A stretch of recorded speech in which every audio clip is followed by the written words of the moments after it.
What's up, everybody? This is your host, Samurai KitKat. Yeah. And so I'm waking up this morning, and I just watched Asmongold's little react video to the bill going across, and it essentially what I want to do is I want to understand the big beautiful bill myself, because I think exactly that. I think everyone has been a little bit disingenuous with this entire thing because no one actually knows everything that's in it. I'm sure this video probably already exists on YouTube, but this is mostly a YouTube later video. I'm just streaming it right now for ease of use because, well, this is the recording software. This is where we're at, so everything is all hunky-dory. It's all good. It's all good, babe. It's all good. So that we're just going to get straight into it. So obviously I have it pulled up here. However, I will be reading everything. I know it's probably impossible for you to read this going on. So what I want to do is, since everything has passed so far, it hasn't passed to Senate and it hasn't passed to the president and it has not become law yet. So everyone fearing that this is, one way or the other, just hold on to your balls. It's fine. Okay. So we are at congress.gov. So we are on the official site. This isn't anybody's personal opinion or personal take. This is exactly how this thing reads to the general public. And so essentially what I'm going to be doing is I'm going to be reading this. I am a general public, or I'm a 99%er. I don't know shit. I don't know exact shit. I don't know anything, right? And when it comes to political matters and all the jargon and termage and terminology put it in front of me, the only thing that I have going for me is that I am a really good researcher. Like, I can find, obviously, everybody can find research on the internet, but who actually does it, right? And who understands whatever they're researching. So I plan to go through this entire thing. I have no idea how long this is going to take me. This might be a multi-stream scenario because I just don't know. So let's get right into it. So the first thing I want to go through, though, is the actual summary. From what I have seen, though, at this point in time, the summary does not go truly in the depth, and of course it wouldn't because it's a summary, right? But I think it actually doesn't show or talk about everything that's in the bill per se. We'll get to it, though.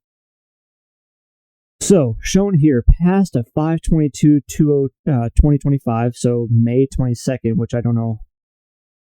I guess it still hasn't updated the resource yet. I have no idea what's up, but needless to say, one big, beautiful bill act.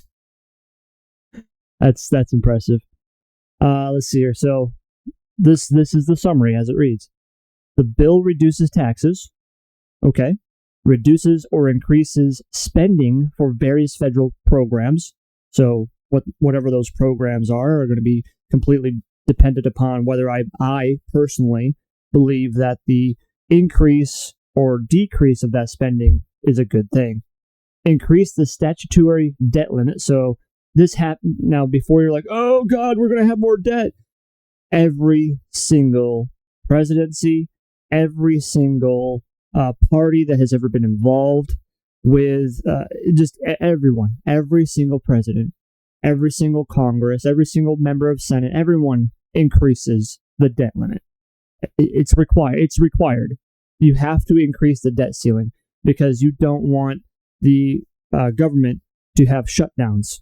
This is why you have government shutdowns. This is why when a lot of people get really concerned because a government shutdown is really bad, because that means nothing federally is getting done because you can't pay your employees, you can't pay the programs that are in place, and nothing can happen, right? You got to have money being able to flow to all of these locations in order for you to be able to continue essentially functioning as a country. And so every single presidency has increased the debt limit. This is not a Trump exclusive thing, so don't get angry at it. It is what it is. And unfortunately, it is necessary. So, and otherwise addresses agencies and programs throughout the federal government. Cool.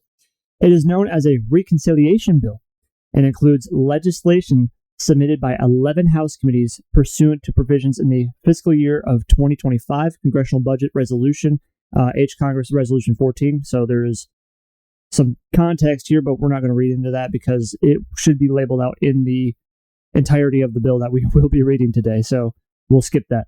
That directed the committees to submit legislation to the House Budget Committee that will increase or decrease the deficit, see right there, and increase the statutory debt limit by specified amounts. So, which is good. And like I said, one thing is we need to increase debt limit in order for us to be able to fund for the things that are necessary to run, especially what I'm probably assuming is in this bill. You need money, and you need to be able to spend that money and not be locked out or cause a government shutdown. And then top that off with, let's see, what did I just read? Increase specified amount. So therefore, there is, that's the other good thing, is that they basically are not writing a blank check, right? There's no blank check involved. There is a check. It might be a huge fucking amount, but it's not unlimited.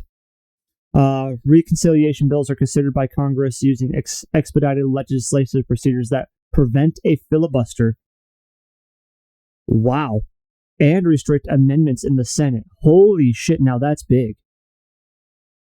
The fact that this bill will prevent filibusters and amendments in the Senate, meaning that once it gets across this table, now this of course is just for the it's just mentioning about the budget, right? So basically, if someone, to put into context for what I know of filibusters and stuff like that, one, it's not going to have any red tape. Meaning once it's passed, ain't no one can say dick about it. It's done. It's over with. The debt's increasing. The amount of money that's being spent here or there, whatever's decreasing, increasing, it's over with. You can't fuck around with it no more. So it's like, sit down, shut the fuck up, and enjoy the ride, essentially what it means. Title I Committee on Agriculture. This is going to be good. Well, hopefully. This title addresses a wide range of Department of Agricultural USDA programs, including by changing the Supplemental Nutrition Assistance Program, SNAP, and extending programs, authorized by the Agricultural Movement Act of 2018, commonly known as the 2018 Farm Bill. Okay, so we might have to research a little bit of what the 2018 Farm Bill is. So it's basically saying addresses, including by changing the Supplemental Nutrition Assistance Program. So it's obviously not giving details because this is just a summary. So basically, SNAP is getting reworked in some way, shape, or form. Subtitle A, Nutrition. So this is section 10,001. This section prohibits USDA from increasing the cost of Thrifty Food Plan. Okay, so essentially making it more affordable, whatever the Thrifty Food Plan is. I do not know what that is, so this is going to be our first point of true research. I really have no idea what the Thrifty Food Plan is. So we're going to go ahead and go to Google. Get that baby in there. The Thrifty Food Plan is a USDA food plan that outlines the cost and types of food needed for a nutritious, practical, and cost-effective diet. Primarily for home preparation, it's lowest cost plan among for USDA food plans and serves as the basis for determining the maximum benefit levels. That's the key. That's the key right there. Maximum benefit levels for the SNAP. That's what it is. Okay. Now we know what Thrifty Food Plan is. It is the benefit program for SNAP. Based on, I didn't know that, and I'm sure 90% of you didn't know that either. Based on a reevaluation or update of the contents of the Thrifty Food Plan, i.e. the market base of goods, further, any annual adjustment to the cost of the plan must be on the Consumer Price Index for all urban consumers. That's a big one.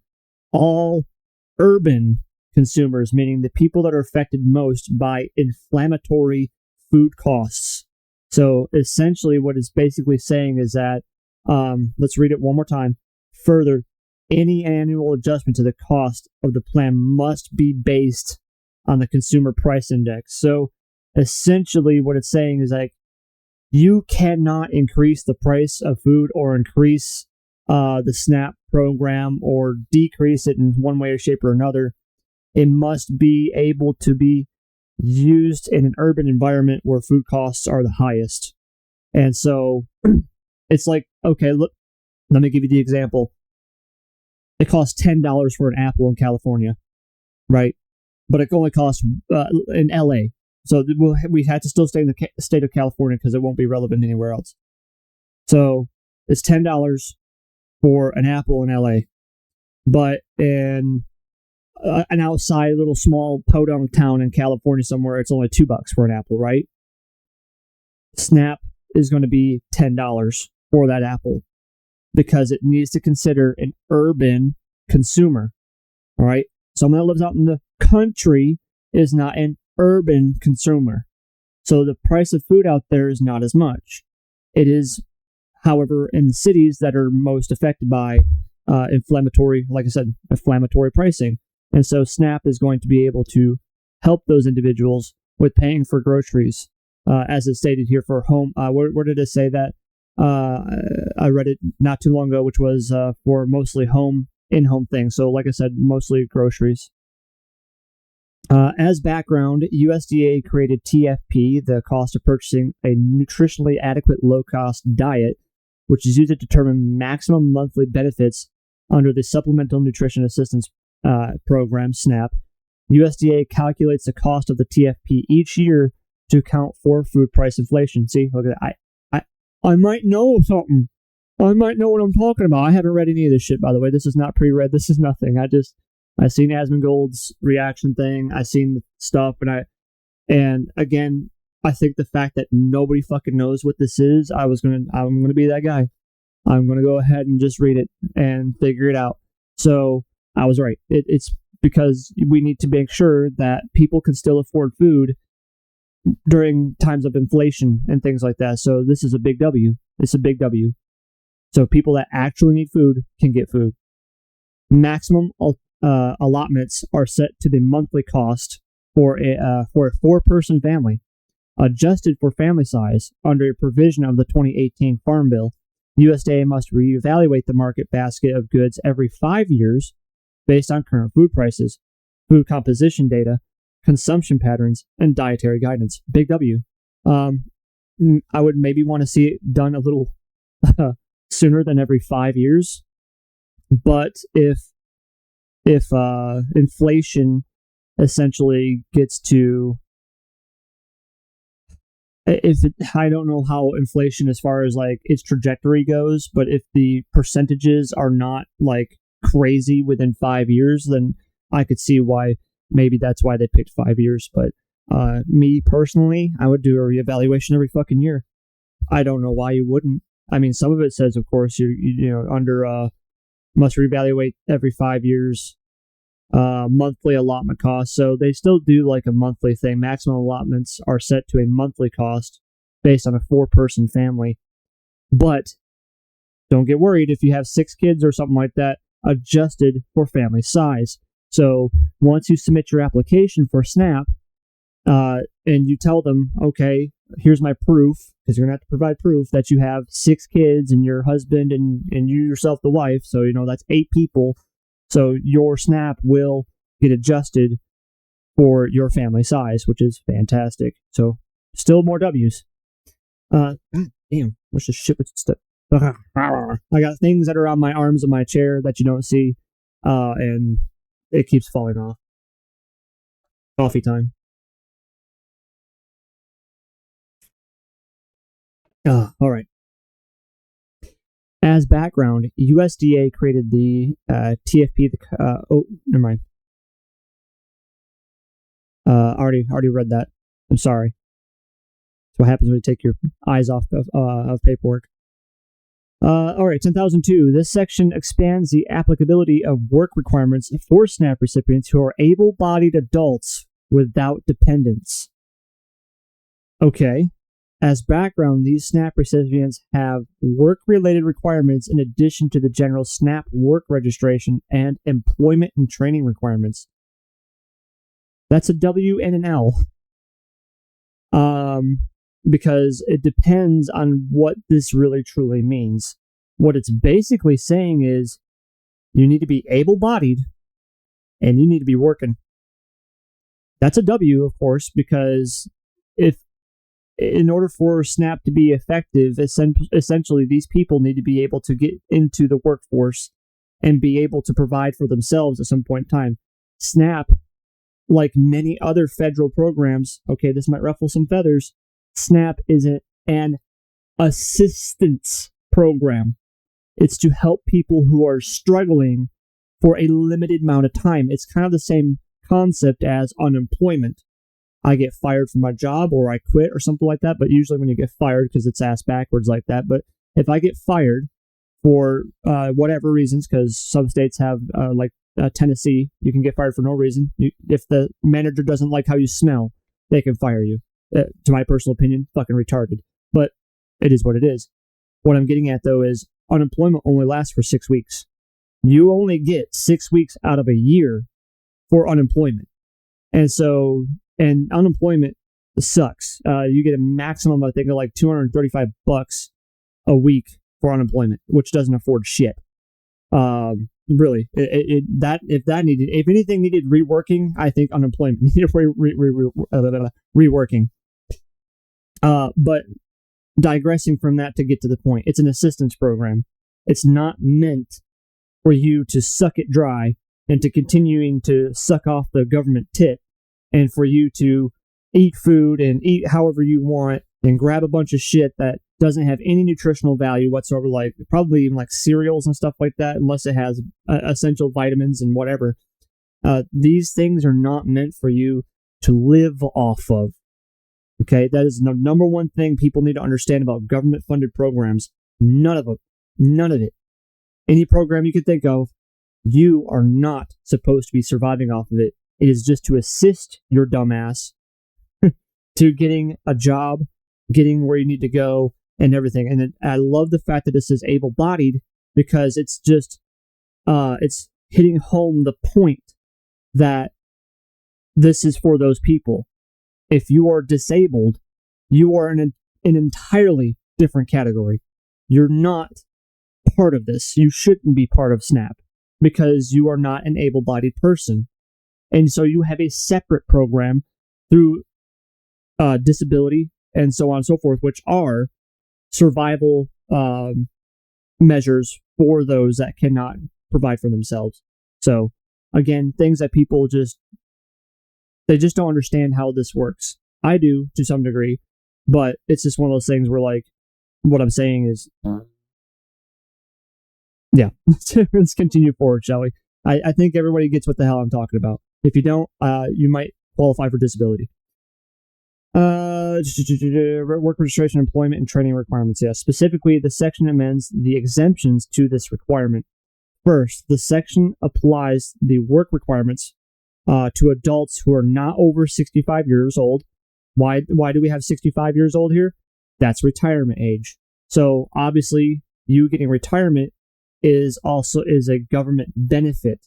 Okay, and so since it is a government benefit for your long-term survival, SNAP should not be part of your survival. Again, beating right into the fucking dead horse that I'm beating here of reiteration. SNAP is only for assistance, not for living. Whereas these requirements currently apply to adults who are not over 55 years old. So there seems to be a 10-year gap between 55 and 65. So I guess between 56 and 64 is kind of a, whatever thing, right? Yeah. Second, okay, I actually need to utilize the restroom. I'll be right back. Luckily, I can video edit, so haha. All right. Did you miss me? Did you miss me? I think you missed me. That the coffee ran right through me, which requires more coffee. Okay, where the fuck were we? Oh yeah, talking about the 65. So basically, I'm sure that if you need to apply for SNAP between 56 to 64 years old, you are probably in a very unfortunate situation, but you still might be able to get assistance. Let's see here. Second, the exemption for a parent or household member with responsibility for a dependent child is restricted to a dependent child under the age of 7. Currently, the child must be under the age of 18. That's a confusing sentence. That is very confusing. So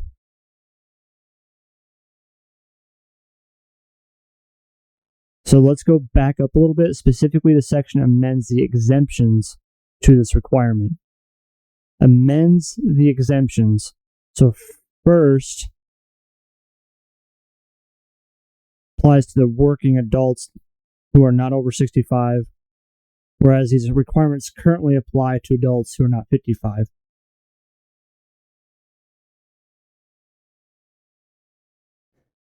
So if I understand this correctly,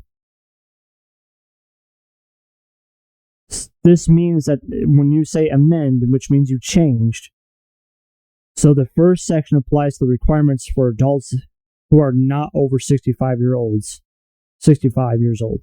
So basically, they've rewritten it to where 65-year-olds and over can actually get this. So basically, anyone at any age can get this now. That's why I was confused about why is there a 10-year gap between this. It's because I didn't understand at first. Specifically, this section amends the exemptions to this requirement, which is requirement to be able-bodied, employment and training requirements. Right, okay. So that was the first one. The second one is for a parent or household member with responsibility for a dependent child is restricted to a dependent child under the age of 7. Currently, the child must be under the age of 18. So basically, why I was confused is because it can apply to children under the age of 7. So it is restricted to a dependent child under the age of 7. I don't know if that's a W or an L, to be honest with you, because I obviously agree currently the child must be under the age of 18, because obviously you are not considered an adult in the United States until you're 18. So if you're 17, you are still dependent in some regards to your parents. And so if you are on a SNAP program, right?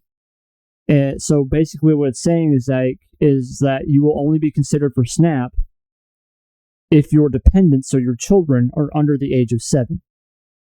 So if you have a household of teenagers, so let's say you have 2 children, both of them are 12, 13, or 17 or 16, 15, whatever, right? You can throw as many numbers as you want at it.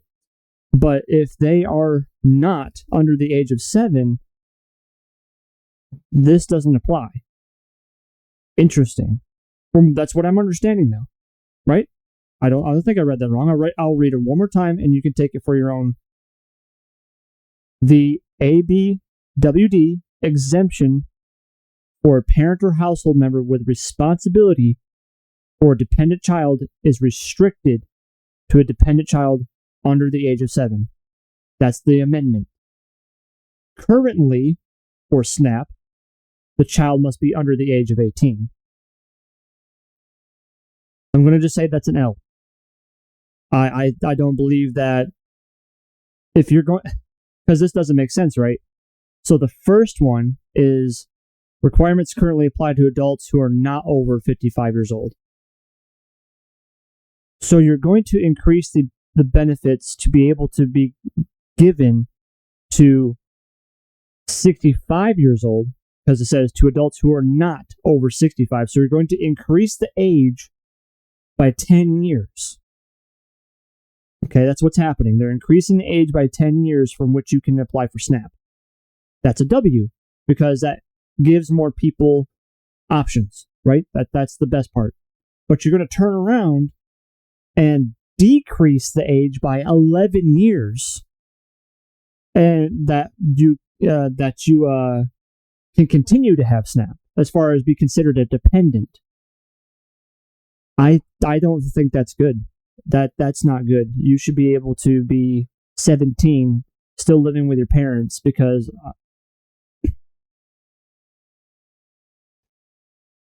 I think what it should have been, this is my personal opinion, okay? It's going to take forever to get through this, but this is why I'm trying to do this for everybody, is because I think everyone needs a general public take on this entire thing. It should be, it should be under the age of 16 gets to have the full benefits because they are 100% independent. At the age of 16 or higher, so basically I'm saying 15 and under, 16 to 17 though, under evaluation depending upon workload, because you can hire 16-year-olds in the United States. So technically an able-bodied person with work requirements and training, which is outlined by the SNAP program, okay, it's right there, we just read it, okay, a 16 and 17-year-old are able-bodied individuals who can work in the United States. So I would say that the amendment needed to mention that. So if you are 15 and under and independent, you'll be able to be counted in your family. But if you're between the ages of 16 to 17, it would be completely based upon whether or not you are working. If you are working, I would say that your parents continue to have SNAP, because you're just assisting. Because I think, if you want my honesty, if you're working at the age of 16 to 17, you're trying to help your family out, along with yourself, right? And so, because my personal life story is, I didn't work until I was past the age of 18. I did odd end bullshit jobs that were under the table. So I didn't have official work that I did at 16. I was mowing yards and cleaning up trash and stuff for elderly and stuff like that. I was doing shit that was not in a corporate setting or was a taxable setting. It was all under the table. So, and I'm going to be very critical of this bill too. And the reason why is because, as it's stated, there's so much in this bill, right, that if you're going to have these kind of details in this bill, stuff like I'm mentioning should have already been thought of, and will be a personal opinion and hot take that it should be in here. The fact that it is commonly known that you are able to work at 16 and 17 years old, and that the program was already good for essentially children under the age of 18, but now we're going to make it till 7 years of age and under, I think is a big oversight. So I'm going to say that Second Amendment is an L. This is the first L.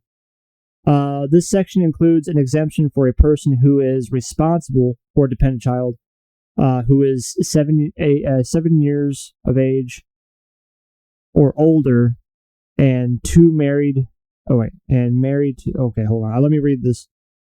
So currently the child must be under the age of 18, right? So this section includes an exemption for a person who is 1, responsible for a dependent child who is 7 years of age or older, and 2, married to and resides with an individual who complies with the SNAP work requirements.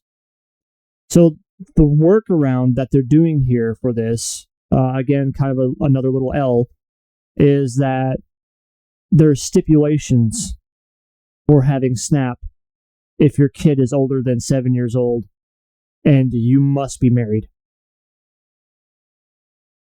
I don't agree with that. What this basically sounds like, it's a forcive, right? It's a force. And the force is that you must be married. I'm sorry, but the government doesn't have a say in whether someone should or should not be married, right? Age is age, right? Everyone has age. Everyone is aged. Okay, this is the fair point to this. Everyone has an age. I'm either 10 years old or I'm 100 years old, right? There is no denying this. This is a fact. This cannot be changed. This is life. However, married is a variable. There are people who never want to marry. There are obviously single parents out there, and parents that just can't, or don't want to get married again or whatever. So that marriage is a choice. And because marriage is a choice, it should never be considered as a stipulation onto whether or not something applies to you. So I think that's a big oversight with this. I understand why they're doing it. You also have to look at this is a right wing, this is a conservative point of view. Conservatives like marriage. They like to be able to keep the traditional family together, right? Now, it does not specify whether it's 2 males or 2 females, but I'm going to have to go out on a limb, and that's probably some hidden agenda thing there, but that's speculation. That's not the truth. But the truth of the matter is exactly what I read. You have to be married, and so I don't agree with that. I don't agree with it at all.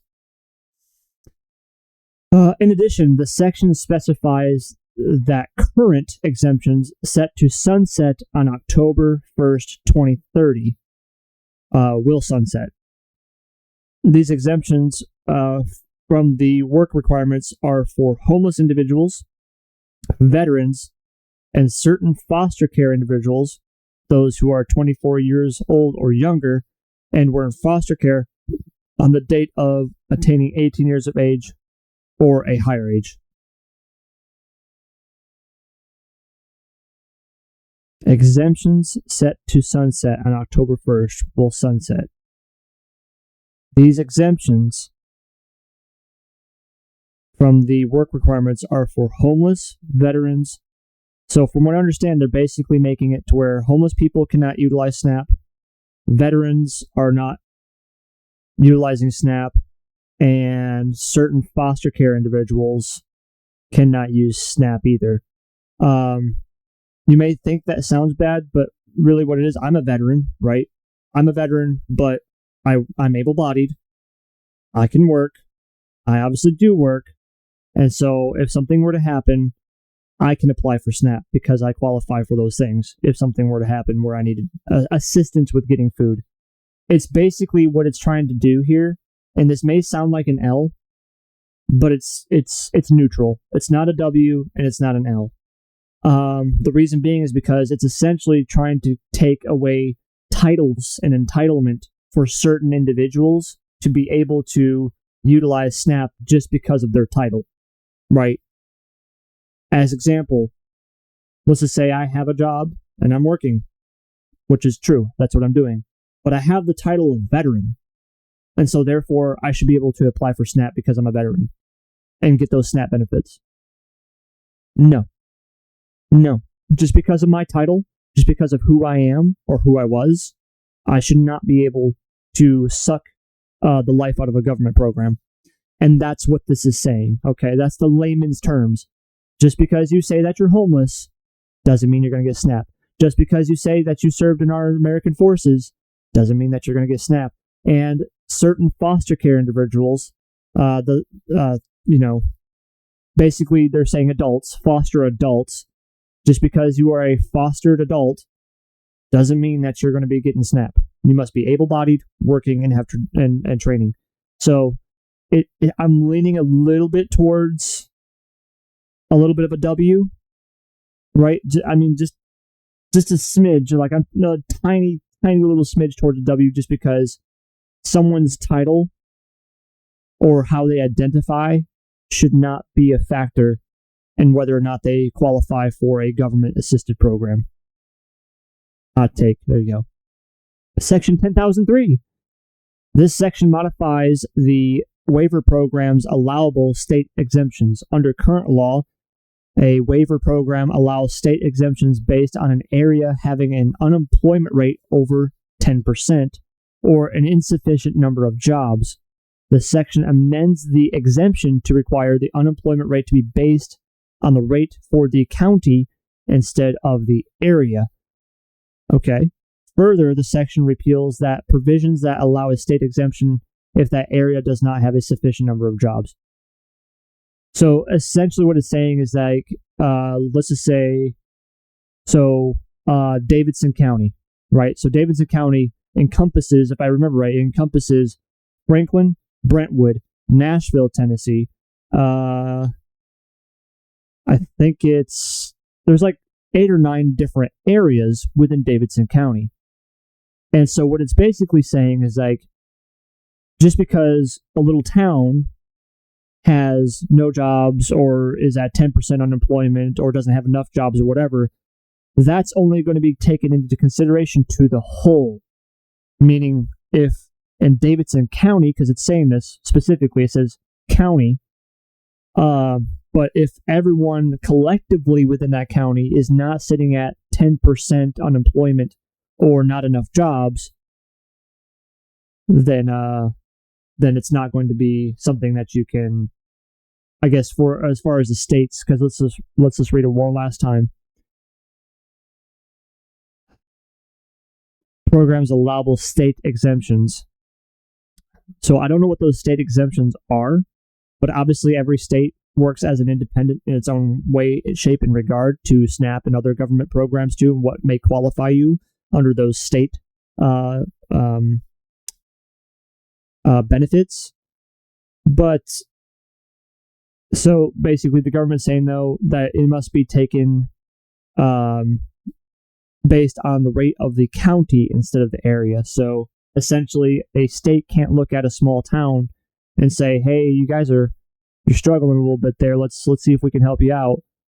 They now have to say, I understand you're struggling, but the other towns in your county are doing just fine. So I'm going to say that's a little bit of an L.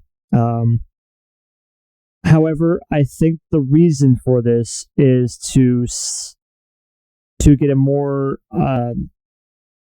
a smaller sample size. And what I'm basically saying is, from a data standpoint, let's just say, well, I want to find out how this, the difficulty of this dungeon and the difficulty of this dungeon, right? Well, some people will take a dungeon by sections, right? They're going to say, well, this section is really fucking hard. Like, we need to have buffs. We need to have our everything done, right? We need to have everything. When our group goes into this section of the dungeon, we need to have all of our buffs up. We need to have our potions ready, whatever the case may be, because this section is really hard. And they'll dissect the dungeon based on those things. That's how essentially it's been for Snap, because that's how they do it. Now, basically what they're asking the state to do is to look at the entire dungeon and be like, okay, well, overall the dungeon ain't bad. Overall, we can get through this dungeon. Yeah, I mean, we got the level, we got the gear requirements for it. We can get through this dungeon. And so, possibly, going through those sections before that were taken into consideration of being extremely difficult are no longer being considered before going into a dungeon. And so you get to that difficult part and you don't have your buffs on or your potions, well, you still might be able to make it through, but it's not going to be as easy. Hopefully that made sense. I try to, basically anytime that you're taking a lot of data points and then you're summarizing them into one thing collectively, and that's your data point. So you had all of these, right? Boom, boom, boom, boom, boom, boom, boom. But now you just have boom. That's what this is doing.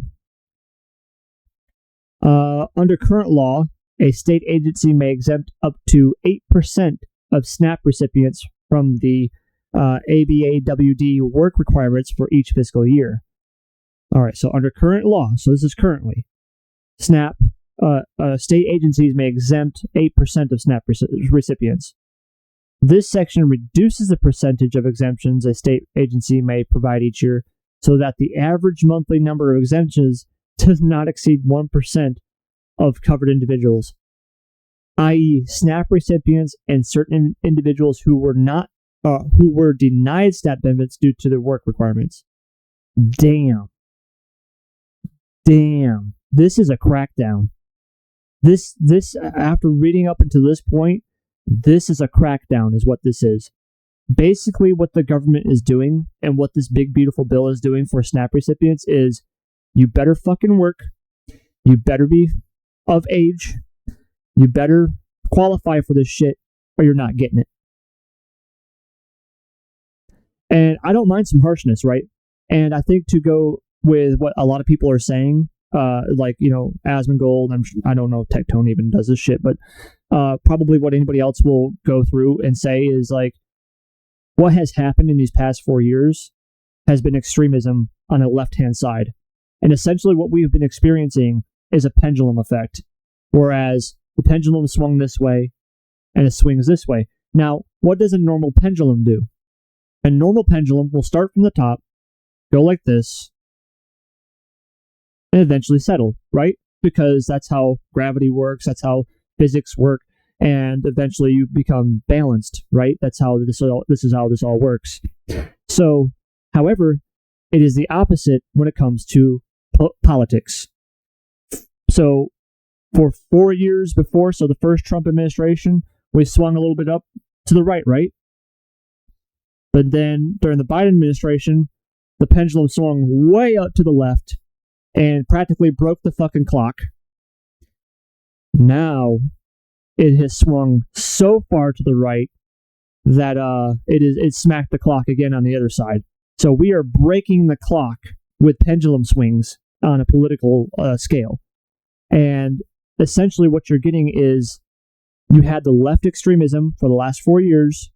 Now you're getting right extremism for 4 years and possibly even longer, because typically whatever happens on one side, like I said, the pendulum normally is supposed to do this, right? And then settle in the middle. It's the opposite, and it's X'd, meaning like, okay, well, we had 1X right wing. Well, now we got 2X left wing. Now we got 4X right wing. This is how this works, which I would, at this point in time, I agree, like, Democrats are cooked, and I do not believe they're going to be in office for a very long time. And unfortunately, if they ever do get back in office, I believe that our nation is going to be in deep shit. And the reason why is not because of who they are. It's because we are currently at 4X right-wing politics right now. And like I said, when the pendulum swings, it only multiplies. So we're at 4X. I think the fucking pendulum is going to swing off the clock with an 8X Democratic presidency. And I do not want to see that. I don't want to see it. I don't want to. I better be fucking dead by the time that happens.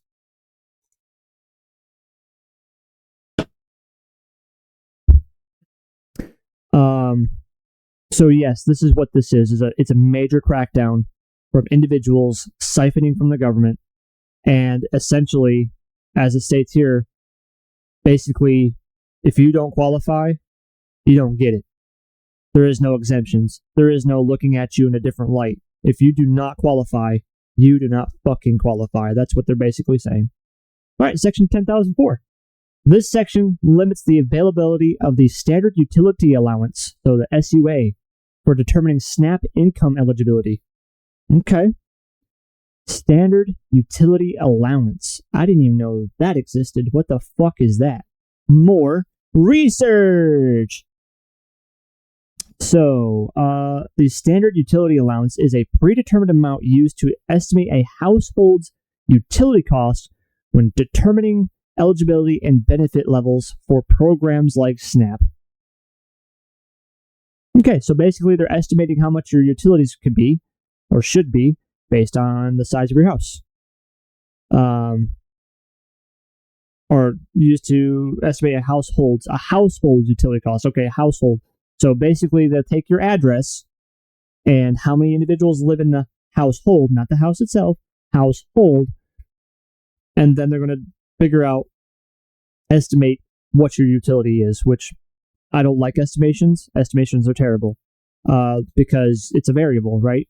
Meaning, well, you should only be spending $300 a month in utilities. But, well, if a water line breaks or gas leaks or little Timmy takes 20 showers in a day, or, people get the diarrhea shits from Taco Bell or whatever and flushing the toilet more often, or the heater has to work during the wintertime, right? Your electric bills and utilities go way the fuck up. Like, I don't like estimations. Sometimes they can work in your favor. Most of the time, they do not.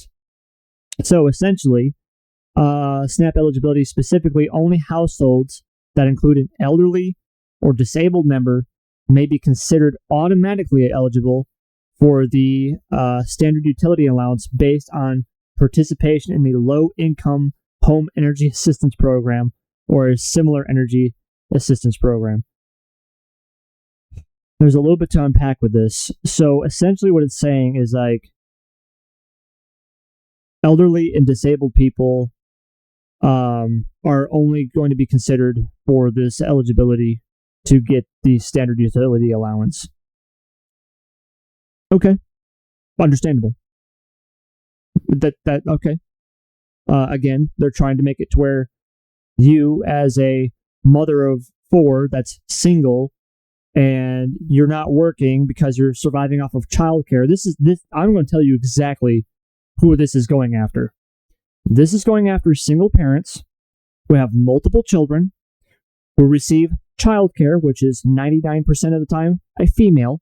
So a single mom with 4 kids living off of SNAP and other government benefits who isn't working because, well, I'm getting all these benefits and I don't need to work. They're stopping that. This is who this is targeting, is these individuals that are absolutely destroying the program by not contributing to society. And I believe 100% that's a W, right? That is a W, because these people are taking advantage of the system. The unfortunate thing about it, though, is that these individuals, it's like, is punishing everyone else, right? Because now, for me and my wife and other people, it's going to be harder to obtain assistance when we desperately need it. But because of the few bad actors out there, and really that's not a few, there's a lot of bad actors out there with these programs, but because we have had so much government abuse, and obviously we've gotten Doge involved, and we have seen what's happened, of the amount of corruption that's happened, that now we're beating down the people because the people have also added to this corruption. And so this is what you get. This is what happens. Like I said, this is that extremism. It's like, okay, if you want us to fix this shit, be prepared to be handed your ass. Because this is the thing. If we're tired of people that don't deserve these programs siphoning from the government, so therefore we have to put in insane standards in order for you to even qualify for this shit, because we're tired of it. We're tired of you people siphoning from the government when you should be working. You should be doing things. You should be married. You should be working together as a family unit. You should be in a household. All 4 of you should be in a household. You should be working. You should be paying your taxes and all that stuff. That's what the government's saying, what you should be doing. And if you're not doing these things, then you don't deserve shit. Again, extremism. And it's just is what it is. So there's that. As background, when determining a household's eligibility for SNAP, states consider the total shelter costs for a household, including the cost of utilities. States can use SUAs, which was standard utility allowance, which are standard amounts that represent low-income household utility costs in the state or local area. Currently, all LIHEAP participants who receive a minimum benefit are eligible for the SUA for determining SNAP income eligibility. So basically, it's just saying like, even though you get the standard utility allowance as well, you can still get SNAP, but it is more of a determining factor because, again, the scope is this big. The scope is becoming this big. That's what's happening. They're really dialing down on the individuals, and they're looking at you with a finer tooth comb, and they're really going to say, do you really need SNAP? Do you really need it? Yeah, I didn't think so. Get your ass back to work. That's what, again, going right back into what I was saying, what they're doing. So Section 10,005. This section prohibits household internet costs, e.g. monthly subscriber fees, from being used in computing the excess shelter expense deduction for the purposes of determining the size of household SNAP benefits. Okay. Another neutral stance. I don't say this is a W or an L. Basically just says that, well, okay, household internet costs. I want more examples of this because it gave one example. So, e.g., monthly subscriber fees.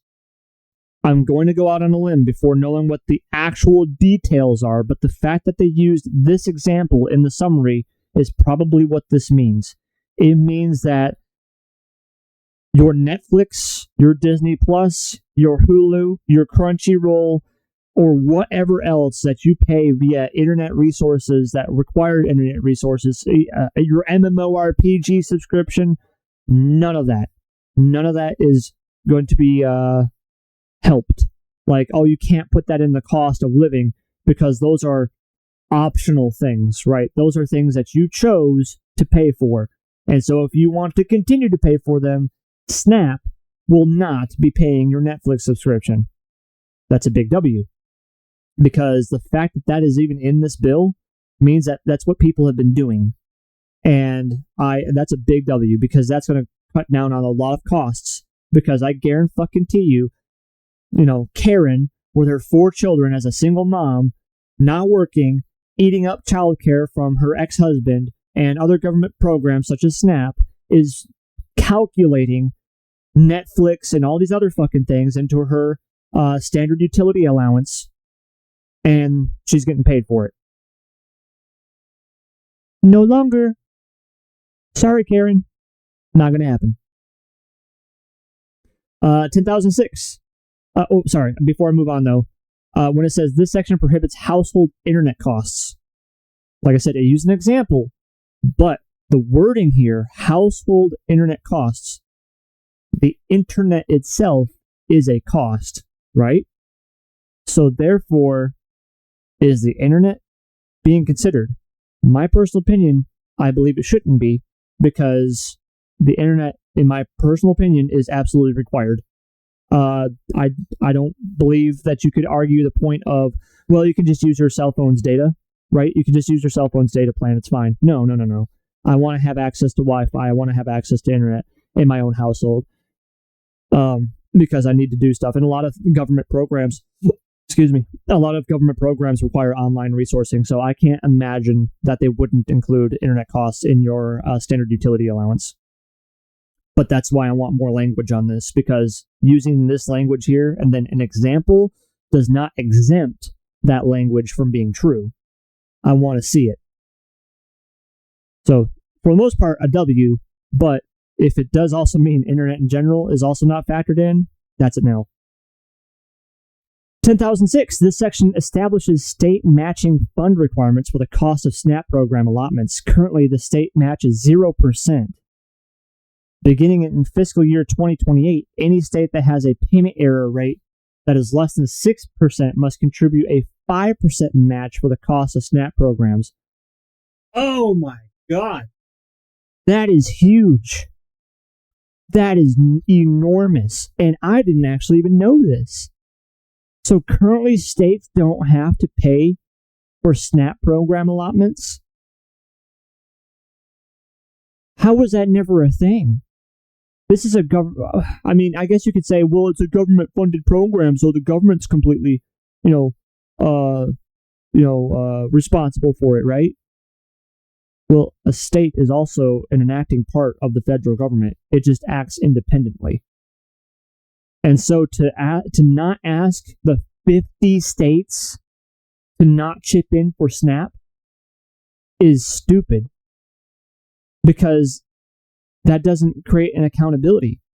This is exactly why this is happening, because you have states, if we went it back up, state agency may exempt up to 8% of SNAP recipients. Which means if you don't qualify for SNAP, 8% of those people still get to qualify for SNAP. Now it's 1%, meaning pretty much no one gets exempted. Top that off with, states now have to chip in. You gotta chip in now. So not only are you not allowed to exempt people, meaning I don't give a shit about Karen and her 4 kids and her bullshit, she can work. If she's not working, that's her own fucking fault. She doesn't qualify for SNAP.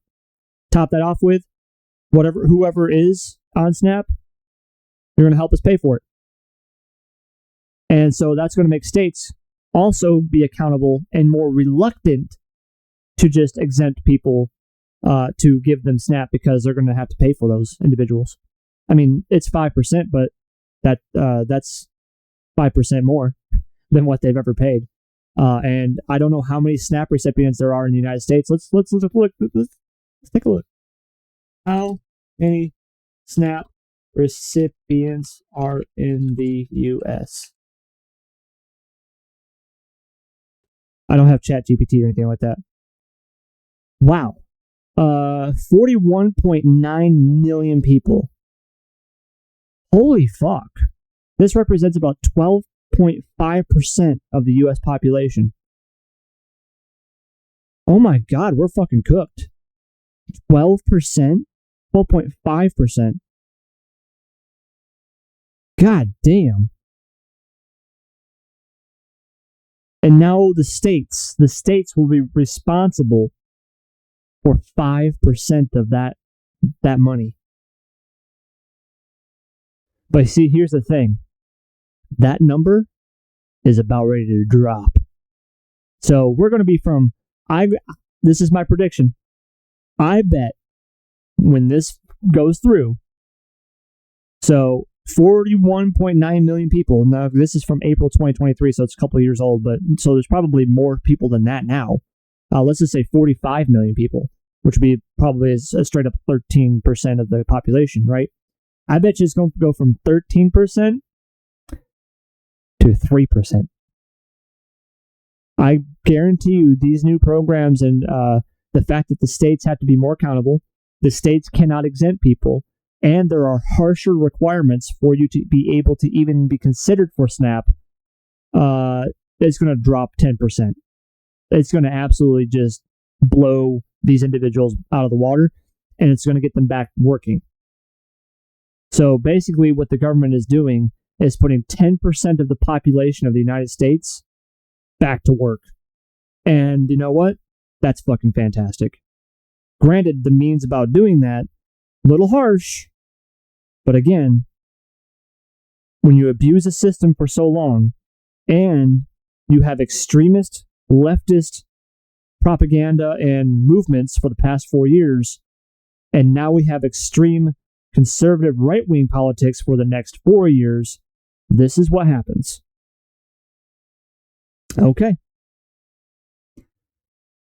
Let's see here. A state with a payment error rate that is at least 6% but less than 8% must contribute 15% of the cost. At least 8% but less than 10% must contribute 20%. And 10% or greater must contribute a quarter, 25% of the cost. Holy shit.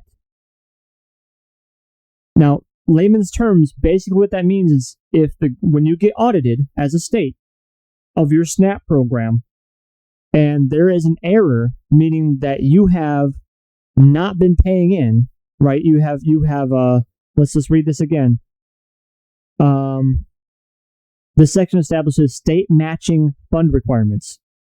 State matching fund requirements, which means whatever the federal government is sending to your state, you need to match it. 1 for 1. No fucking, no shot. Like you got to. So if they send $1 million, which I'm just using very basic math here. They send $1 million to the state of Tennessee for SNAP recipients. The state of Tennessee must also match that with $1 million. Right? Okay.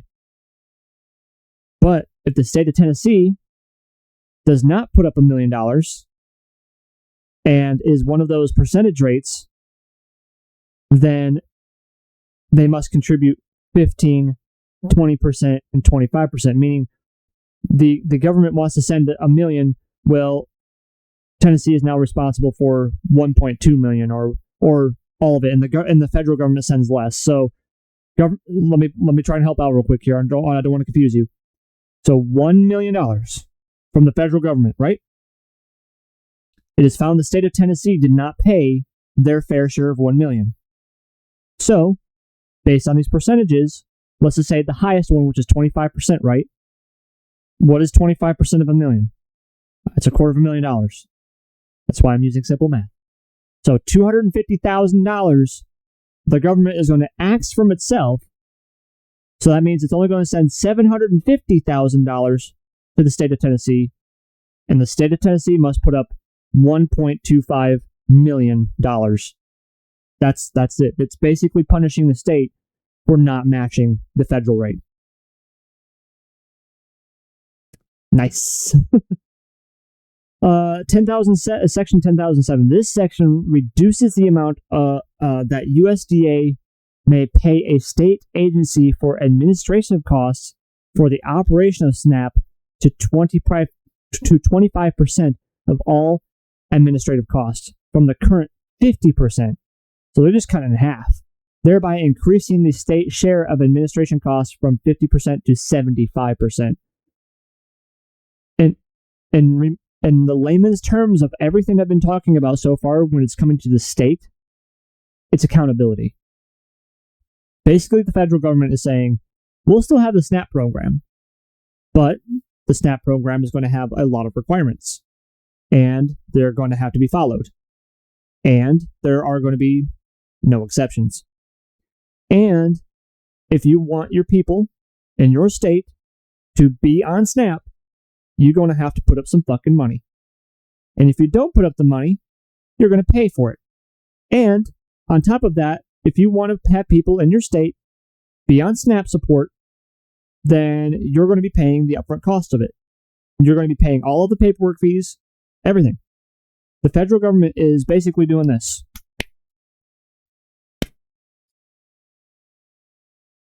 Too bad, too fucking sad. Go get a job. That's what's happening. Section 10,008. This section modifies the general work requirements of the SNAP program to cover individuals who are over the age of 17 and under the age of 65. Currently, the general work requirements apply to individuals who are over the age of 15 and under the age of 60. Okay, I would like to meet in the middle at 16, because again, it's finally taken into consideration. We finally got there. It's finally taken into consideration that the federal government understands that you can start working at the age of 16. Okay, but apparently 17. And then under the age of 65. Okay. Okay, whatever. I mean, this is a neutral stance. Who are over the age of 15 and under the age of 60. So that's what it is right now. So what it is right now is 15 to 60. They're bumping it up by 2 years, but giving 5 years on the end. So, yeah, well, you know what? You got to be 2 years older. So from 15 to 17, but we'll bump you. You can go up to 65 now. Whatever. It also exempts parents. Okay, I'm going to really have to read this slow. Let's read this slow. It also exempts parents or members of a household with responsibility for the care of a child who is under the age of 7, under the age of 6 under current law, from the requirements. Okay, so this is where that 7 comes into play. So currently it is actually age of 6, but they translated this under 7 to even being able to get SNAP in the first place. So essentially, not only do you have to have under 7 to qualify, but you are part of those exemptions if you are going to be trying to get a hold of those exemptions if you have a kid under the age of 7. So this is why they're so hard on this 7 number. This is where this is coming into play. So to put layman's terms on it, essentially if you have a child under the age of 7, but you don't quite qualify for SNAP, right? Something about you don't qualify for. Let's say you don't have a job. Okay. You could potentially get an exemption because of your child being under 7 years of age and be able to obtain SNAP. That's what that basically means. Give me a second.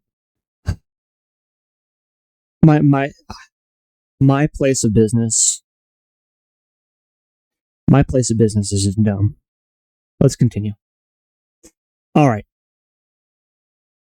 Section 10,009. This section requires state agencies under the SNAP National Accuracy Clearinghouse. Okay.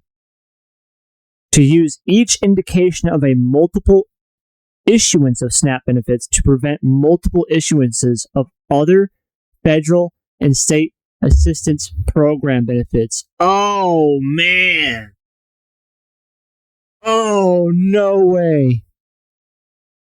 This section requires state agencies to use each indication of a multiple issuance of SNAP benefits to prevent multiple issuances of other federal and state assistance program benefits.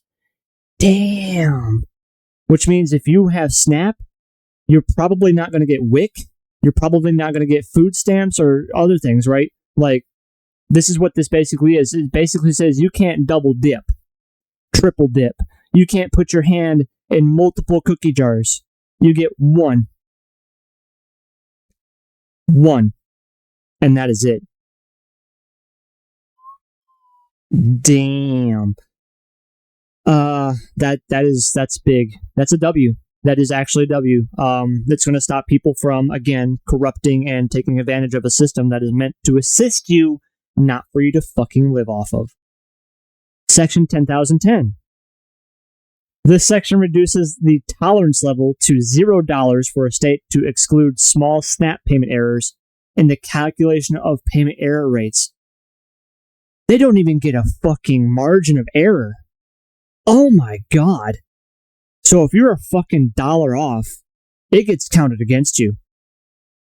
And not even that, if you're a fucking penny off, it gets counted against you. God damn. Talk about zero tolerance. It's fucking right there. It's literally says right here. The section reduces the tolerance level to $0. They just put the tolerance into $0. Damn, dude. What a beast of a bill so far. And we're just on SNAP benefits. We haven't even gotten to anywhere close to the other stuff that's in this bill. Oh my god. What a monster. As background, the SNAP quality control system measures how accurately SNAP state agencies determine a household's eligibility and benefit amount and determine overpayments of benefits and underpayments. Under current law, the Food and Nutrition Service must set a tolerance level for excluding small payment errors in the calculation of a payment error rate. Example, $56 or less in fiscal year 2024. This section requires that calculation of payment error rates include all SNAP payment errors. Ugh. Again, the layman's term of that basically means whatever you're sending out, it better be what you need to be sending out. And not a fucking penny more. So, Miss Karen and her 4 kids, with her Netflix assignments and all this stuff, I don't give a shit what Miss Karen is saying with her 4 kids about her suggested utility allowance payment. You better go the fuck out there, look at the household and the house, and you better determine how much those utility allowances are. And if you're fucking off, you're going to pay for it. Section 10,011. This section eliminates the SNAP Nutrition Education and Obesity Prevention Grant Program. SNAPT. Okay. Eliminates the grant. Alright, I don't know what that precisely means, what that does, but maybe we'll see it in section 10,012. Section 10,012. This section limits SNAP benefits to individuals who reside in the United States. Have we been giving fucking shit to other countries? Reason why I'm bringing this up is, why the fuck do we need to say this? Why do we need to say this? Why does it need to be stated in a bill? Who reside in the United States? Who the fuck have we been sending SNAP benefits to? Let's continue. And are 1. U.S. citizens or U.S. nationals. 2. Aliens lawfully, okay, can't be illegally, lawfully admitted for permanent residence as an immigrant. So basically an in-processing alien. That's what that basically means. In-processing immigrant. So you haven't got your paperwork yet, but you can provide proof that you belong here, with exceptions. Okay. 3, aliens who are Cuban citizens or Cuban nationals and meet certain requirements. So I'm sure kind of what they've been mentioning above, like you're working, you're paying your taxes, you are applying to become a U.S. citizenship or a U.S. citizen. Or 4, individuals who are lawfully residing in the United States in accordance with the compacts of free association between the United States and Micronesia, with the Marshall Islands and Palau. Okay. As far as this coming from a general public standpoint, okay. W. I would think that you should be a fucking U.S. citizen in order to get a SNAP. Now, if you want my really hard take, you want my really far right opinion on this, do you want it?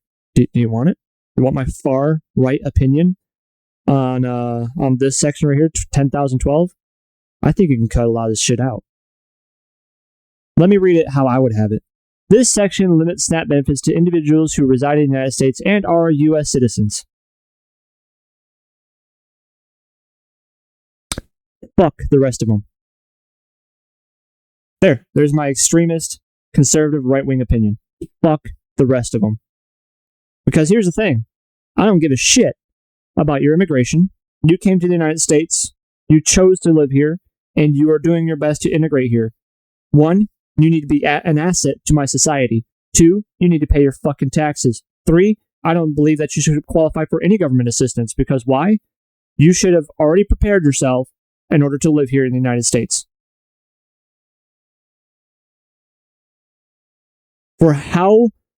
And this is why I'm standing on this hill right here.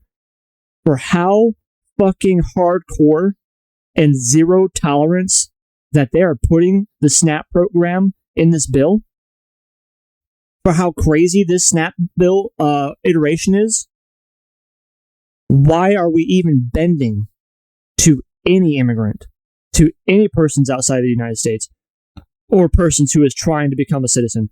Fuck them. That's how it should be. This is how this bill has read so far. This bill has read that we should be absolutely cracking the fuck down on all these benefits. So I don't want to hear anything about Palau, Marshall Islands, Micronesia, people who are from fucking Cuba and stuff. Fuck them. Fuck you. I don't give a shit. And here's the thing. Even if you do become a U.S. citizen through your immigration and stuff like that, I'd still think it would take at least 5 years. I'd put a 5-year on that. In 5 years, you need to prove to the U.S. citizens in the United States of America that, 1, you're paying your fucking taxes, you are working, you're contributing to society, you haven't done nothing. And I mean, when I say nothing, I mean you haven't fucking had a DUI, you've never been arrested, you've never been faulted for anything, you haven't done property damage. I'm talking you better be a goddamn golden nugget. For 5 fucking years, you better be a goddamn golden nugget. Then we could talk about you getting the SNAP. Personal opinion. Hot take. And I guarantee you, if I had a massive amount of fucking viewers right now, they would be like, yeah, I agree with that. I agree with that. Currently, SNAP eligibility extends to additional individuals who are classified as an alien under federal law, including an alien who has qualified for conditional entry under the asylum and refugee laws. So this right here is essentially a meet in the middle term. So in section 10,012 that we just read that I was angry about just having immigrants on there at all, basically what they're trying to do is take illegal immigrants out of the SNAP program. Well, in my personal opinion, like I said, should just be for United States citizens, and if you are an alien in any way, shape, or form, you do not qualify. There, I just made it a way more simpler terminology than that shit. 10,013, this section extends funding for the Emergency Food Assistance Program through fiscal year 2031. The Emergency Food Assistance Program provides food commodities and cash support for storage and distribution costs through states to local emergency feeding organization, e.g. food banks. Great. That's a W. That's awesome. that means like things that happened in like North Carolina with the hurricane, and the government, the Biden administration didn't give two flying fucks about helping the citizens, and Trump actually went in with his own money, his own fucking money, and paid for people to get their, emergency rations and food and supplies and rescue and all that shit, right? And the state was struggling. This would fix that.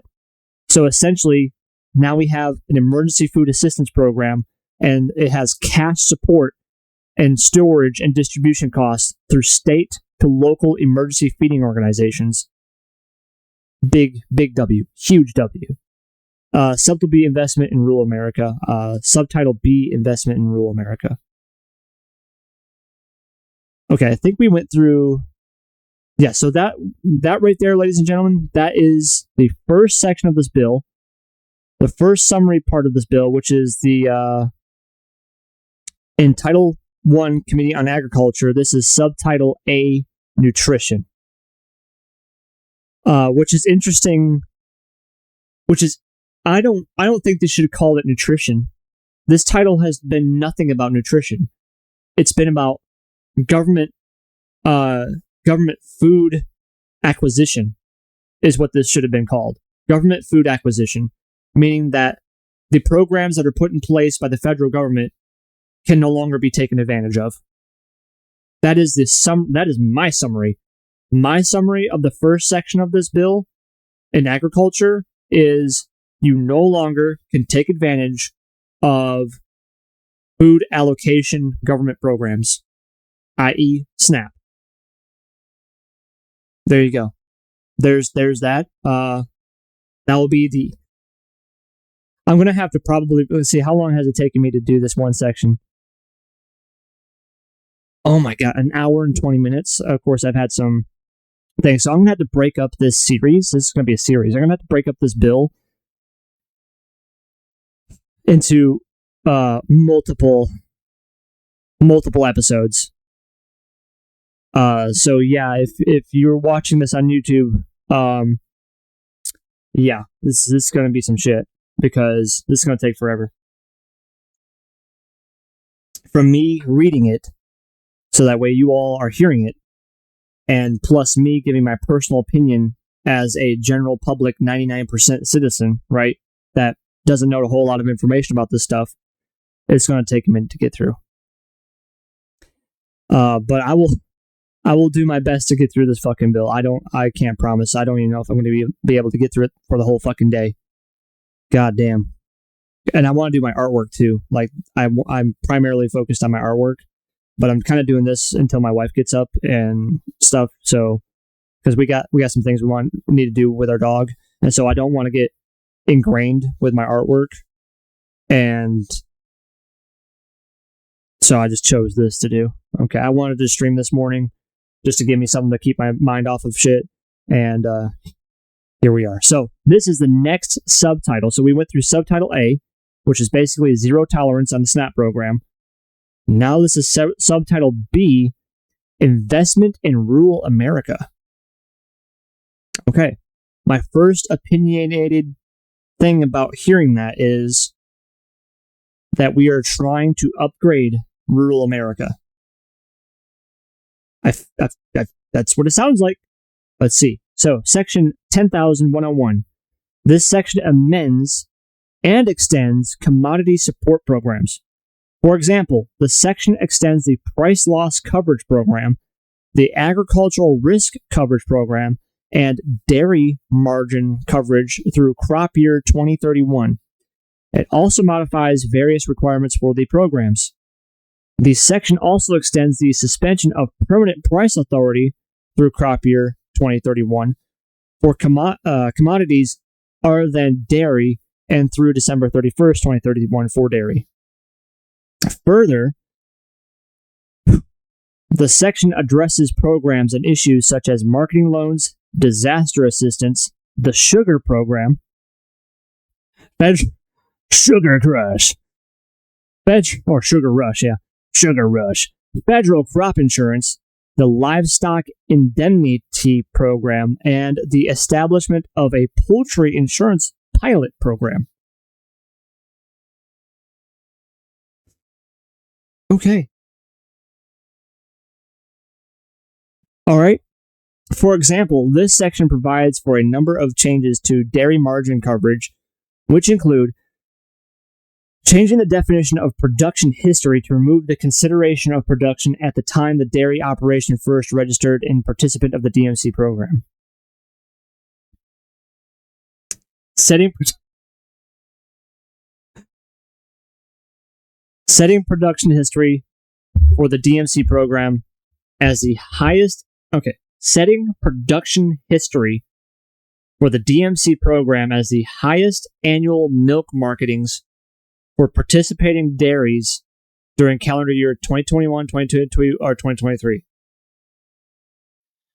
Raising the coverage limit to the first 6 million pounds of both Tier 1 and Tier 2 premiums from the first 5 million pounds, and allowing producers to receive a 25% premium discount for a one-time premium election covering calendar years 2026 to 2031. I'm going to be honest. I have no fucking clue. I can't even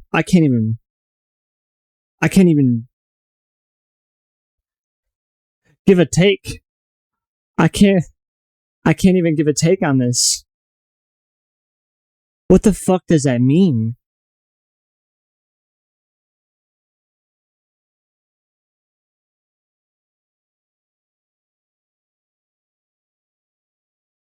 I'm sorry.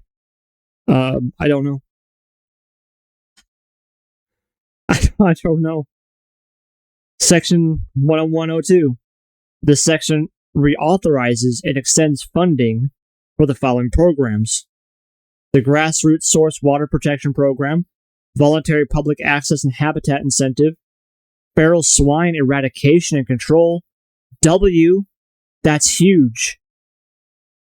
Agriculture Conservation Easement Program, that's big. Environmental Quality Incentives, Conservation Stewardship, Rural Conservation Partnership, and Watershed and Flood Prevention. All right. Now, all of these, some of them I do not know what they are, but a big one is the Feral Swine Eradication and Control Pilot Program. So this is the first federal government feral swine eradication control. I want to know what the fuck they're going to do with that. I'm sure they're going to outline it here maybe a little bit. I don't know. But my initial assessment is that we're actually going to have federal swine eradication agents just on a daily basis, 24/7, just out there killing swine. That's great. Because here's the thing. A lot of these feral swines must be hunted by individuals. Like the citizens of the United States are taking up the arms against feral swine. And I know a lot of people probably don't either know that this is a problem or whatever, but I'm letting you, the fact that it is now here is huge, and it's being recognized as, because it will be a national problem. If it does not get fixed, it will be a national problem. Let me just give you some stats. How much money do feral swine how much damage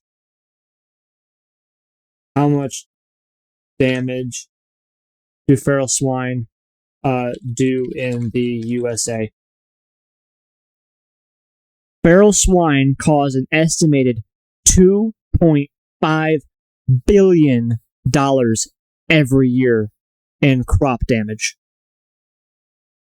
So all of your vegans out there, okay, this is for you.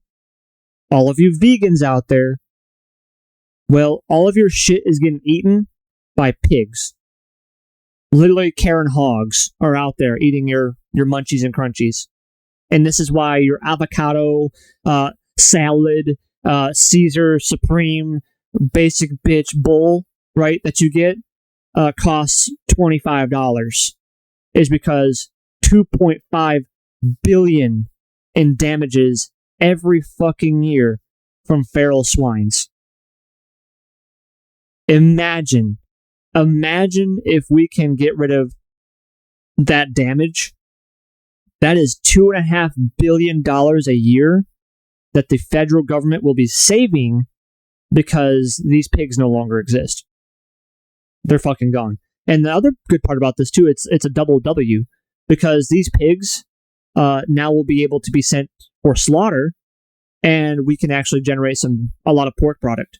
Of course, if the meat is healthy and everything like that, right? So, but since it's federally done, I have a little bit of faith that it will be done in that manner. I don't think, and whatever, worst case scenario, they leave the fucking bodies to rot. I mean, at least they're feeding the wildlife at that point in time, like coyotes, vultures, whatever, right? So it's going to go back to the earth in one way, shape, or form. But I'm just saying that feral hogs are most certainly a huge problem in the United States. And I am very happy to see that this is actually getting federal government assistance now. And I'm going to be super interested to know how they plan to take care of it. This section also rescinds the unobligated funds that were provided to the ACEP, EQEIP, CSP, and RCPP conservation programs as part of the Inflation Reduction Act of 2022. Okay, so apparently these abbreviations that I just read off are useless, and so they're just going to get rid of them. Okay, whatever. This section 10103. This section directs the USDA to conduct a program to encourage the accessibility, development, maintenance, and expansion of commercial export markets for U.S. agricultural commodities. This section also provides $285 million in a mandatory funding for the program for fiscal year 2027 and each fiscal year thereafter. So this is going to be a permanent thing. So this is why they needed to raise the debt ceiling. This is the very first instance of why they needed to raise the debt ceiling. So this section provides $285 million. All right, so this is the upfront cost and mandatory funding for the program for each fiscal year thereafter. So we spend $285 million now.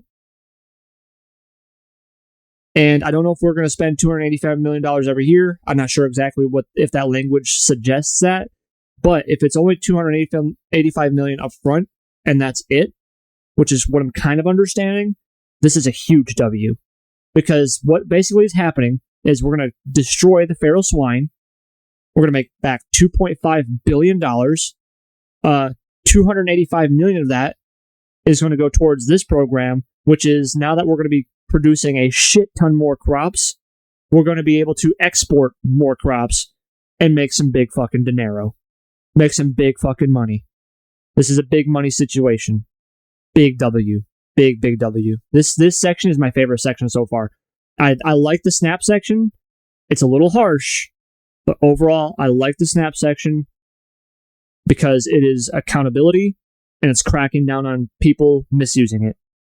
This right here is growing America's crops and helping establish a healthy crop base. And you cannot be mad at this in any way, shape, or form. Even the vegans should be like, yay, this is great.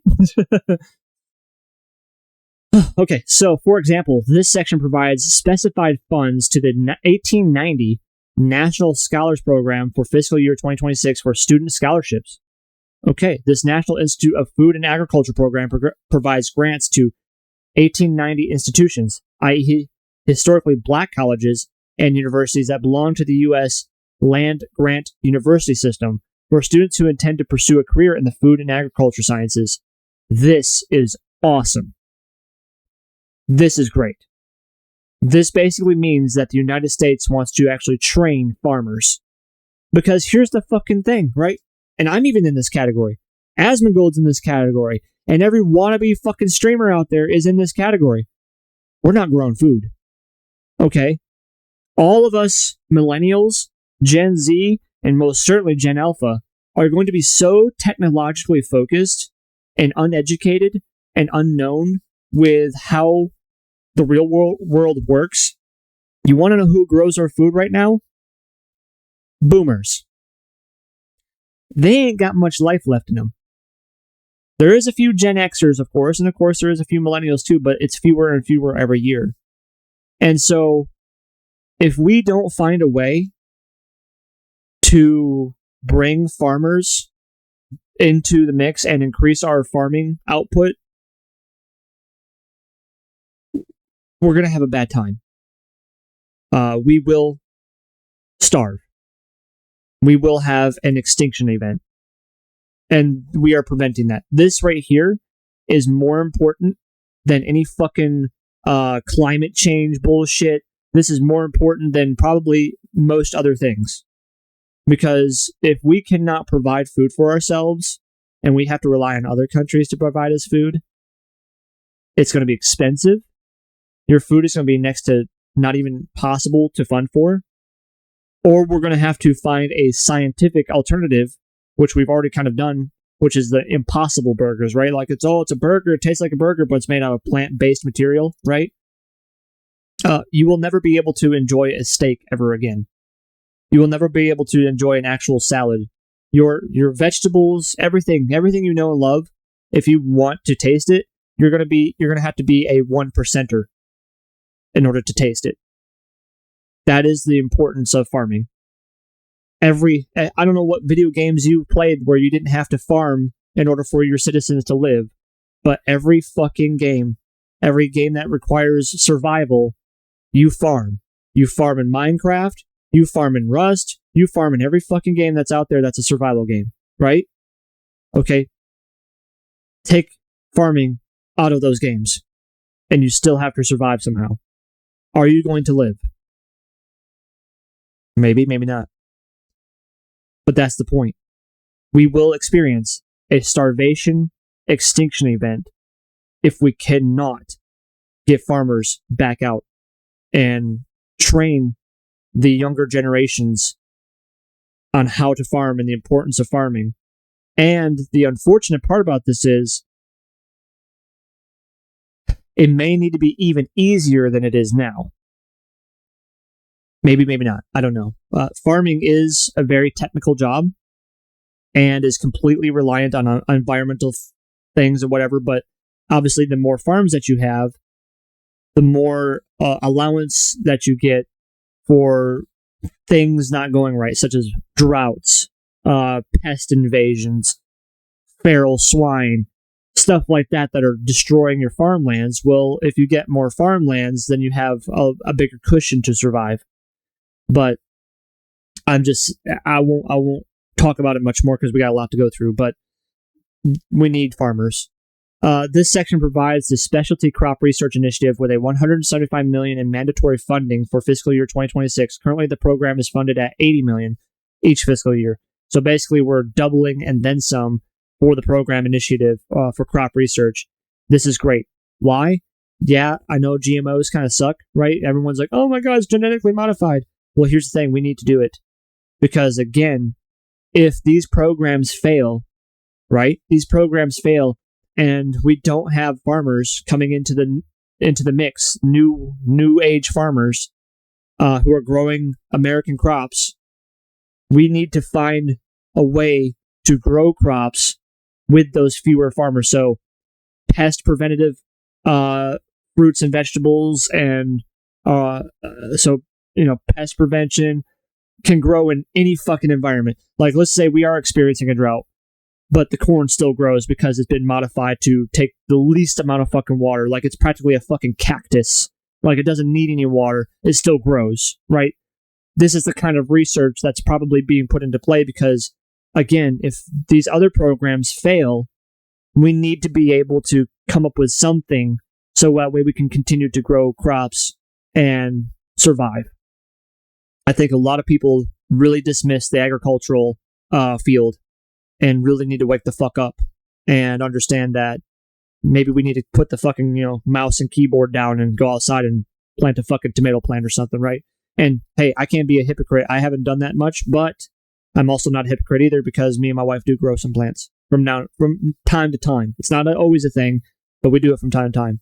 And it's actually very rewarding. It's really cool to watch your plants grow and you eat off of it. I actually grew apple trees for a while until, I had a personal event that destroyed my house and my property and everything. So my apple trees are gone. But I plan to plant more apple trees, and I want to make apple cider and apple fritters and apple pie and all those things, right? I can make those from my own backyard if I wanted to. And more people need to be doing this, even if it's just one person. But here's the thing, you're all responsible for your own survival, right? Yeah. So if you're relying on the fast food industry, you're failing. And that's 99% of us. Let's see here.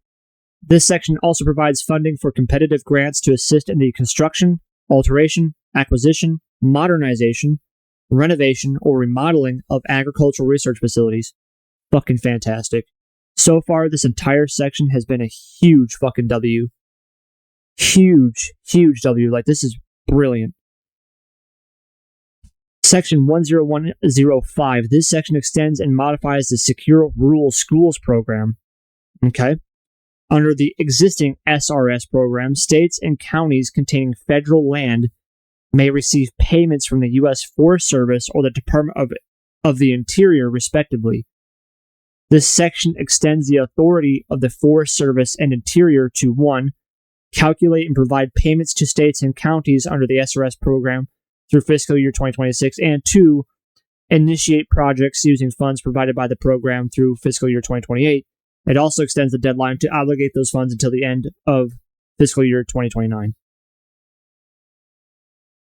Okay, so essentially, if you live in rural America, your little area gets paid some money because of your land.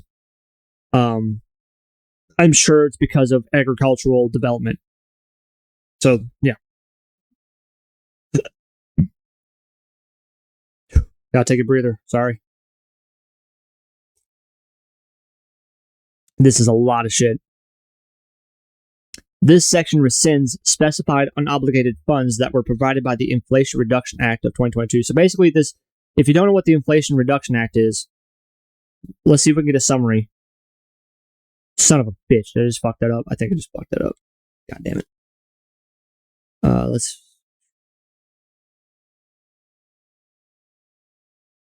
There you go.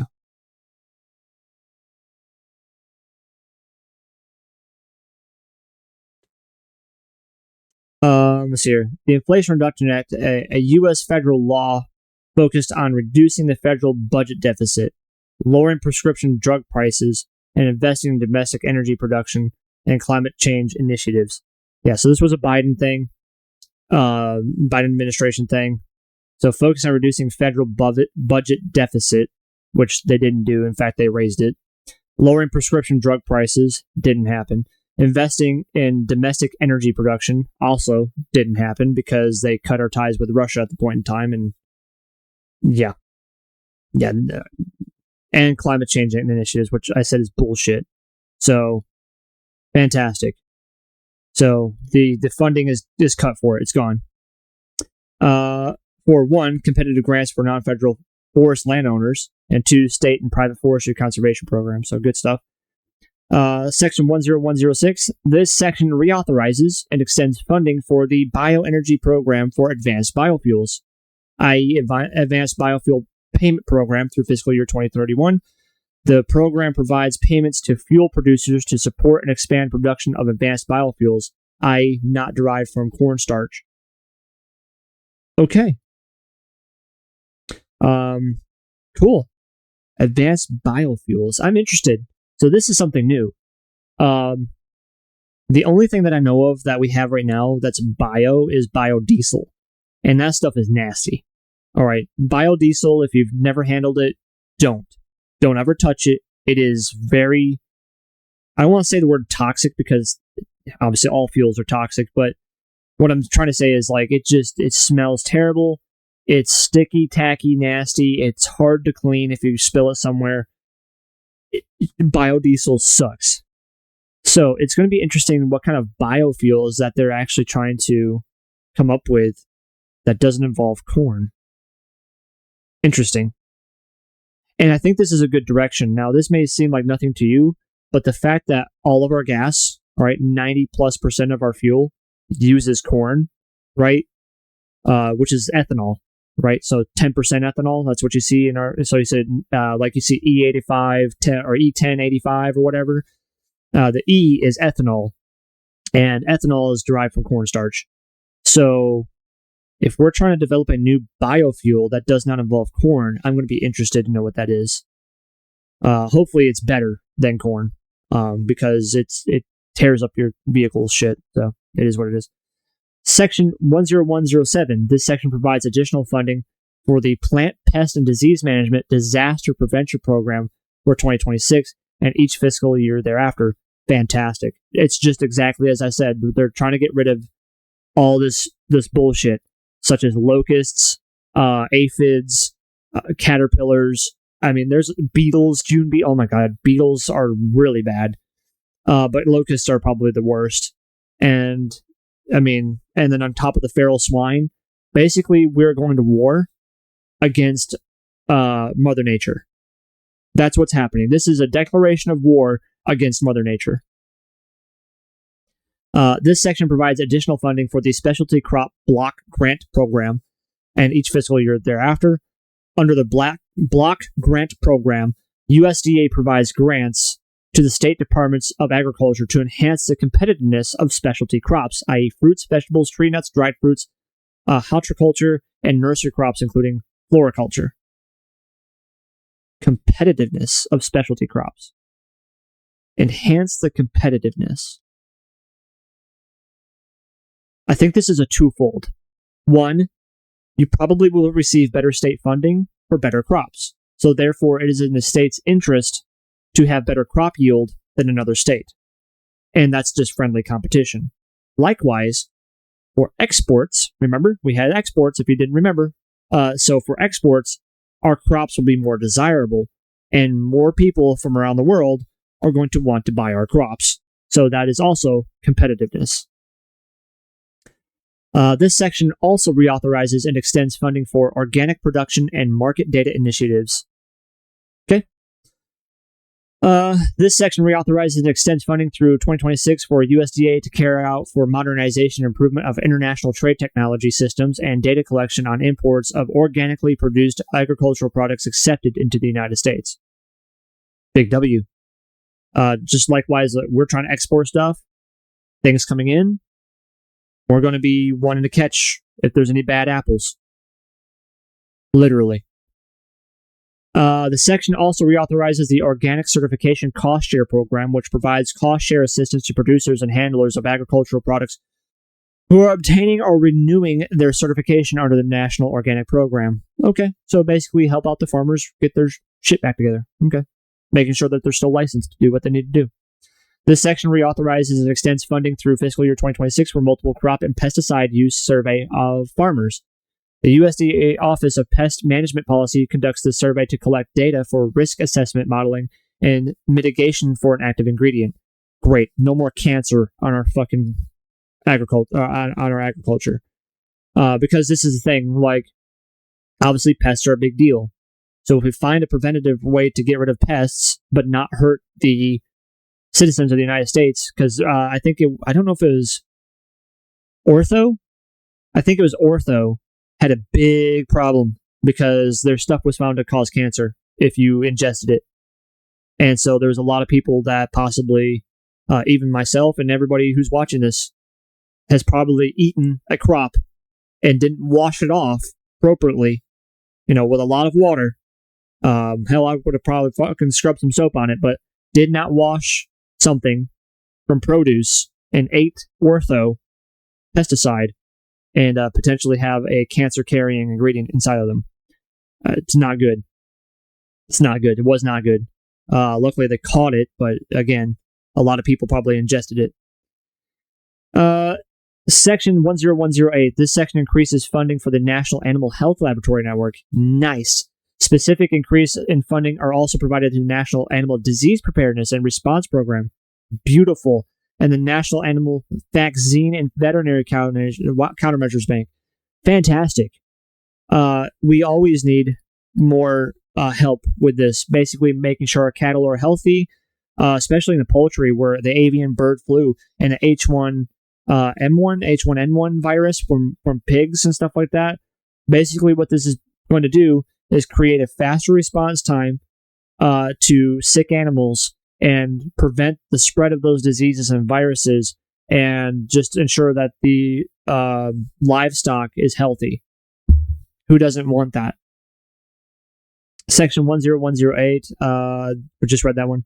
This section extends an increasing funding to sheep production, okay, and marketing grant program.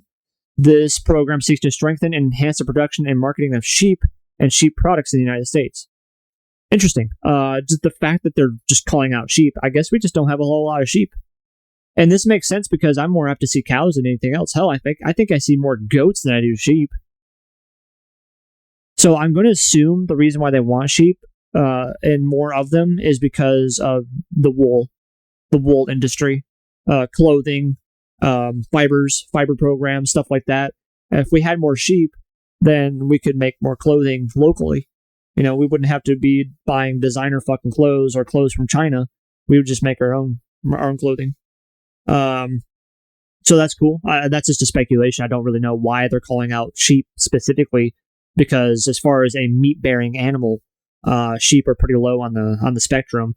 Really, the major advantage of sheep is their wool, and obviously, if anybody plays Minecraft, well, we shear sheep to make beds, right?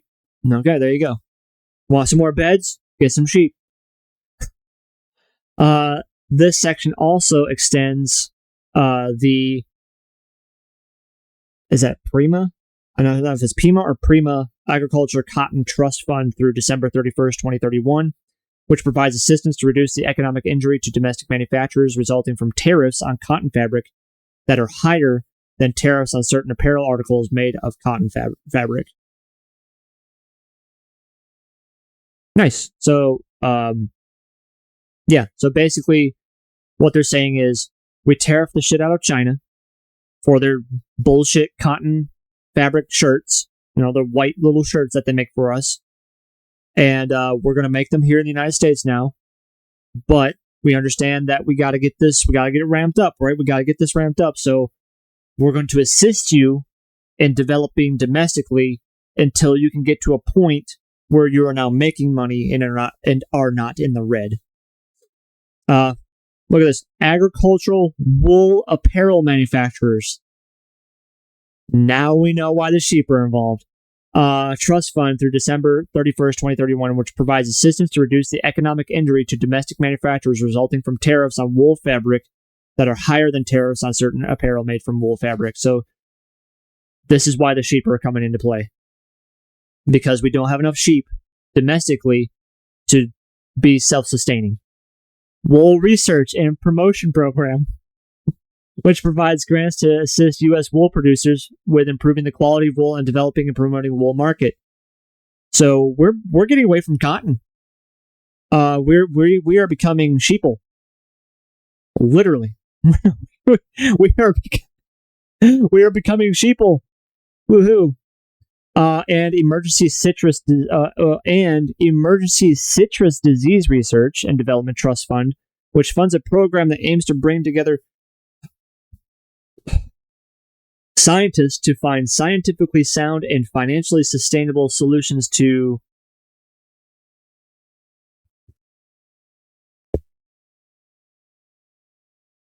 Longbring,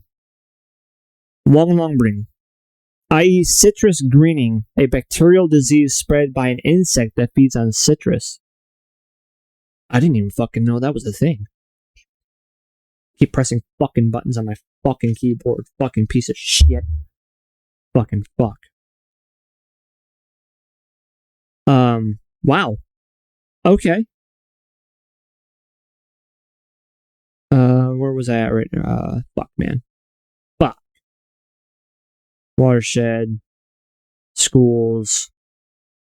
Dried fruits. Pesticides. Where's that citrus shit? Sheep. Oh, there it is. Insects feeds on citrus. I did not realize that was a thing.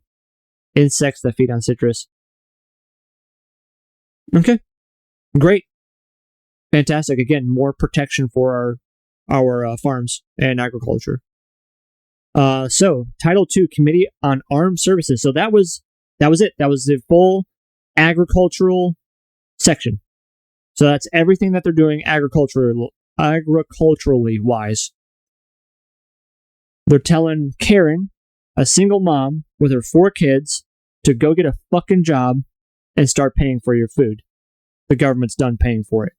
And initiatives and incentives to farm, incentivize, connect, educate, prevent, and ensure the success of our agricultural future.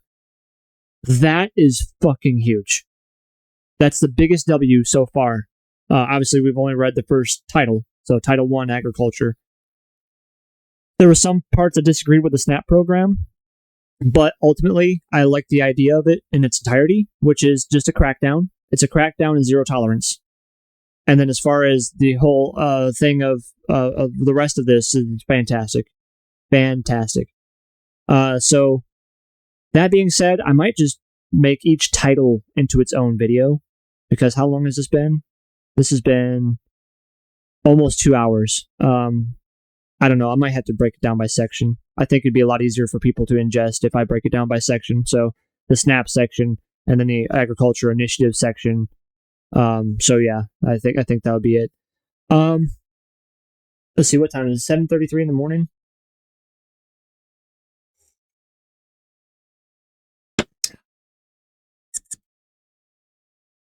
Yeah. I'm just thinking of, do I want to continue streaming? Because this is a lot. This is a lot to do. And again, we're only through the first title. But the second title is Committee on Armed Services. So this is going to be probably our army, military, law enforcement, armed, right? So it's not firefighters and EMS unless they plan to arm them, which to some degree I kind of believe they should be. I believe that ambulance, at least one person needs to be armed, just because of the simple fact of the nature. Like maybe the fire department and the ambulances are the first on the scene and not the police. And so if there's a crazy fucking person there, I don't think they have a way to defend themselves.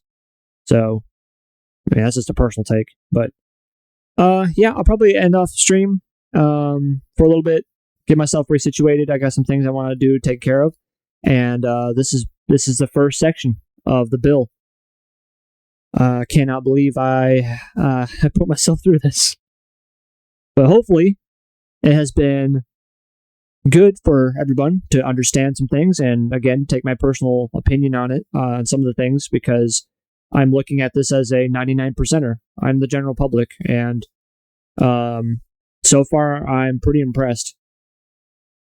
Good stuff. All right, this is your host, Samurai KitKat, and I will return in not too long. You have yourself a good rest of your day. Toodles.